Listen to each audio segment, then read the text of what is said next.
Co inicio do libre marisqueo na Ría de Arousa previsto para o 2 de outubro, os patróns maiores reuníronse coa directora xeral de Desenvolvemento Pesqueiro para abordar a xestión da campaña. Parece ser que hai un poquinho menos de recurso ou non está na óptima talla comercial.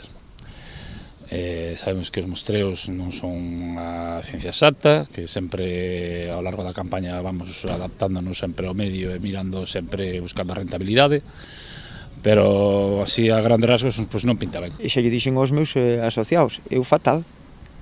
Agora a ver, oxalá o milagro da Virgen da ministra Fátima Báñez e nos van botar unha man, porque senón vamos apañados. Para os patróns, bancos que como o Boído tiveron un bo rendemento o ano pasado, esta campaña van a acusar a forte carga da anterior temporada, o que unido á presenza de marteilla complica o libre marisqueo. Que os lombos non hubo casi nada, é dicir, o que hubo basicamente foi moi pequeno e acabouse a temporada morrendo por culpa da martella. É dicir, o problema máis grande que temos nos lombos en si é a martella.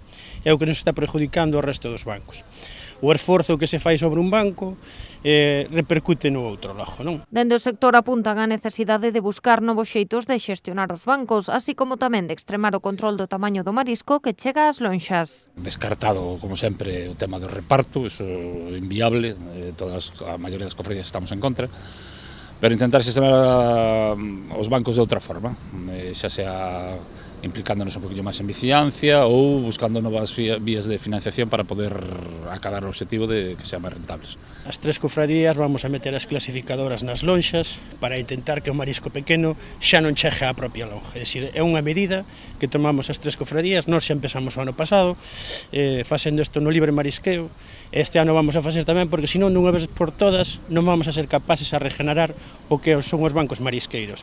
Lonxe de botar luz sobre a vindeira campaña, a reunión coa directora xeral de Desenvolvemento Pesqueiro conseguiu enfadar a algúns dos representantes do sector, que miran resignados como a supervivencia do libre vai ser complicada. É o que digan eles, a traballar e punto. Agora tamén, o banco é deles, que se encarguen eles de facer a xestión, eu non vou mover un dedo.